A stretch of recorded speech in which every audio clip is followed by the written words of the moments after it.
What up, Snake Gang? It's me, your boy, Fan Mamba. You already know. Damn, bro. Messing with me, man. You already know you're in a building, bro. So, guys, I'm back with Tuesday breakdown, Monday breakdown. Literally, guys, it's what I went through on Monday. So, I'm bringing it to you. I want to show you my trading day, how it was in terms of like analysis. I took a few trades. Just going to do this one of NZD because I feel like it's a very nice setup that I had that didn't really mature today, but I'm looking forward to it tomorrow. Probably you can also use this as your signal as well. Super nice and simple. Just to show you one of the few guys, as you can see here on our Discord group. Let me just check here on our signals group. I want to show you something. This is one of the trades that I did send today of AUDSD. Super nice and simple. As you can see, this is where the before AUDSD H1 time frame. Nice, you can see a retest and push to the downside, and you can see running at about 1% move stop loss to break even, and then we secured some profit. Guys, I'm full. Let's close 80% profit. Yeah, so that's AUD USD, but I'm not going to be diving deep into that. I'm just going to be diving deep into NZUSD because I feel like it's going to be more of value to you compared to like something that it has already happened, like how you're going to find value on that. So yeah. So guys, looking at on our daily time frame here on our NZUSD time frame, let's just go to our daily time frame, guys, so that I can just break it down to you in a way that you can understand it. Let me just make this one small. Okay, fine. Cool. Okay, guys. So one thing that you can literally see, guys, starting from here at the top, you can see that we have a nice supply zone here. Okay, because my supply zone, I just literally changed it now. Let me just put it back. We have a nice supply zone. We have another nice supply zone here. So yeah, excuse me. So you can see, guys, that we had what? We have a nice supply zone here. Price broke structure here. As you can see, price did break structure. Super nice and impulsive. Came back to test this supply zone, pushed away to the downside structure. So this tells us that we are still in what? In some sort of like a downtrend. As you can see, super nice and simple. And then we're seeing what we're seeing price now entering into this range, but eventually you see this momentum to the downside, breaking structure again, sweeping this liquidity that is here, and then pushing upside to the upside again. Why is price pushing to the upside? As you still have to find this reason as to why price is reacting the way it's reacting. You can see, guys, that it's pretty easy and simple. One thing that you can notice, guys, we have this liquidity that was left by price here. Let me just put it. We have this liquidity that was left by price here. Price never mitigated this liquidity. There were people who did what here, who sold and entered more short here. And those people, they were never taken out of this position. So price had to come back and take them out. And then again, guys, if you can just notice here, we have a nice imbalance of price here. Let me just make this one white. We have nice imbalance price here. Price had to like come and fill this imbalance of price here before moving into that internet direction. So you can see that this was just a young confusion between buyers and sellers, because many people, they would be like, okay, maybe now price is buying or selling.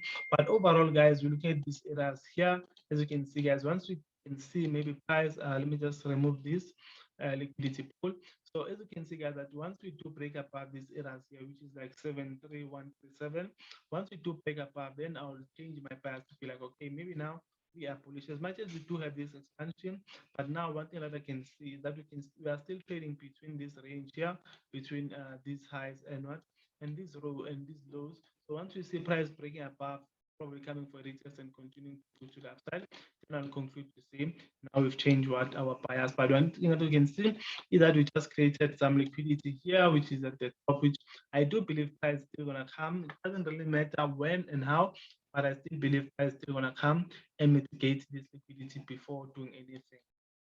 Because there are people who entered short in these areas here, and there are people who have who have their buy stops here. Those who entered short, they have their stop loss above, and then there are people who have their buy stop here, which they just gonna be taken out, and then price eventually do whatever it needs to do.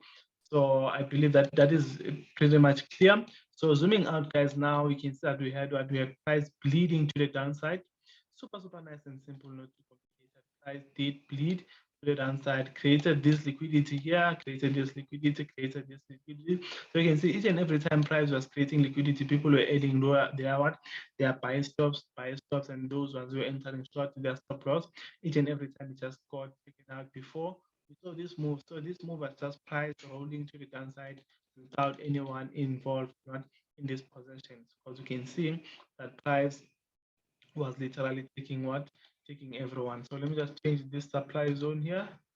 Uh, Okay, so now you can see that we do have this supply zone, which is also in our premium. So I'm not going to be talking about premium and discount today. So yeah, but one thing that you can notice, guys, before we see this shift, or before you see this shift, the downside breaking this structure and breaking this structure as well. But we saw this bullish candlestick here, leaving some institutional candle here before price shot to the downside.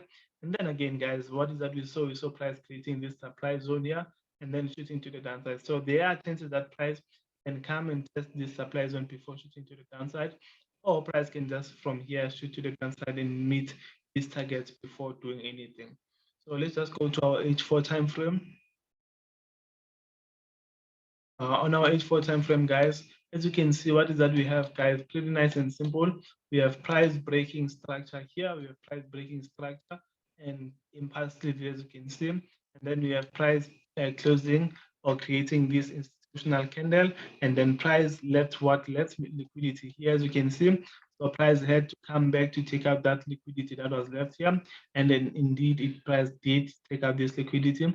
But now, guys, we can see that we created this liquidity and price failed to come and take this liquidity out. As you can see, price hasn't taken it out. So what I'm seeing price doing now, let me just go to my H1 time frame so that it can be a bit more clear.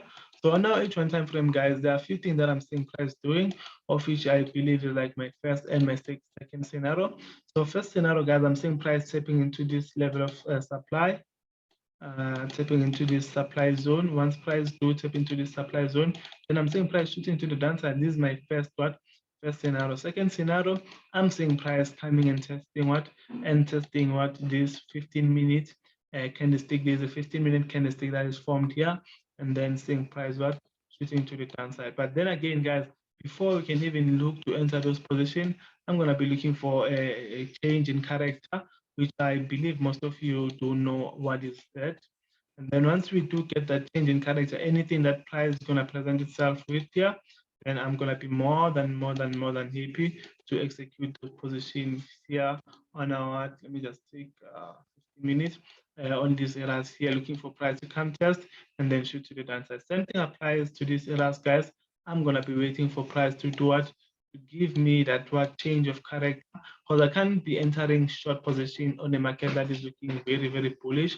So I'm gonna be waiting for those change of character, and then once I do get those change of character, and I enter with my my confirmation entry. So if you wanna know more about my confirmation entry that I literally take, just drop a comment. I'm gonna definitely do a video if I see a demand of people wanting to see those kind of videos.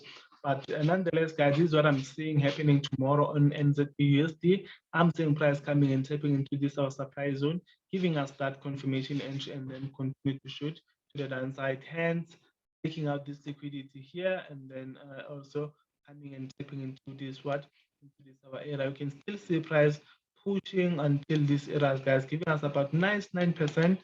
This is all one. That is just that one trade that you need for 1 month. So for you to be like, I'm done trading, I'm done 9% in a month. Even banks, they don't give you that kind of interest. So yeah, thank you so much, guys, for staying and tuning into this video. It's me, your boy Fan Like I'm out of the building. Let there be peace in the Middle East. Let our brothers and sisters be safe. Make sure, guys, that you don't forget to subscribe, like, and share this video with your friends, and also drop a comment. Don't forget, click that bell as well, so that I make sure that you see these videos when I post them. I'm out.